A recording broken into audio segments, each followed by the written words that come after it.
BC కమిషన్లో berth ఎవరికి? ఈ నెల 31తో ముగిన ప్రస్తుత బాడీ గడువు.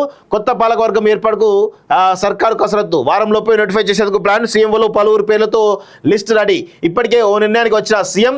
చైర్మన్గా పార్టీ సీనియర్ లీడర్కు ఛాన్స్. గవర్నర్ ఆమోదంతో త్వరలోనే ఫైల్. అనంతరం బాధ్యతల్లోకి కొత్త టీం. ఆ వెంటనే కులగణన ప్రారంభం. మరో ఛాన్స్ కోసం ప్రస్తుతం మెంబర్స్ ఆరాటం. ముఖ్యమంత్రి దృష్టిలో పడేందుకు ప్రయత్నాలు అంటూ ఒకరు చూస్తున్నాం. బీసీ కమిషన్ కొత్త పాలకవర్గం ఏర్పాటుపై సర్కారు దృష్టి సారించింది. ప్రస్తుతం కొనసాగుతున్న బాడీ పదవి కాలం ఈ నెల 31తో ముగియనున్నది. కొత్తగా ఏర్పాటు చేసే పాలకవర్గంలో చైర్మన్, 3 సభ్యులుగా ఎవరిని నియమించాలనే విషయంపై ప్రభుత్వం కసరత్తు చేస్తున్నట్లు సమాచారం. ఇప్పటికే పలువురు ఆశావాదులతో కూడిన జాబితాను సీఎంఓ అధికారులు సిద్ధం చేసినట్లు టాక్. ఆ వ్యక్తుల విషయంపై నిఘా వర్గాల నుంచి రిపోర్ట్ తెప్పించుకునే పనిలో అధికారులు నిమగ్నమైనట్లు సమాచారం. అందరి వివరాలు వచ్చిన తర్వాత దాన్ని సీఎం రేవంత్ రెడ్డికి అందజేయన్నారు. ఛాన్స్ ఎవరికి?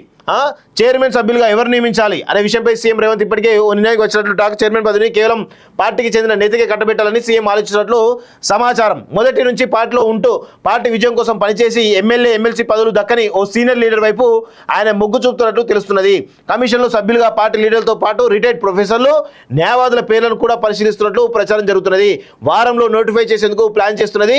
చైర్మన్, సభ్యుల పేర్లను ఎంపిక చేసిన తర్వాత గవర్నర్ ఆమోదంతో గెజెట్ విడుదల చేయనున్నారు. కొత్త పాలకవర్గం బాధ్యతలు చేపట్టినగానే బీసీ కులగణన ప్రారంభించాలని చెప్పేసి కూడా తెలుస్తా ఉంది. సో బీసీ కులగణన తర్వాతే ఆ స్థానిక సంస్థలు ఎన్నికలు పెట్టాలనేటువంటి దాంట్లో ఈ ప్రభుత్వం కృతనిశ్చయంతో ఉన్నట్లు మనకైతే సమాచారం వస్తుంది. చూద్దాం వాళ్ళు నిజంగా ఆ చిత్తశుద్ధితో ఉన్నారా అనేది కూడా మనం అర్థం చేసుకోవాల్సిన అవసరం అయితే కనబడతా ఉంది.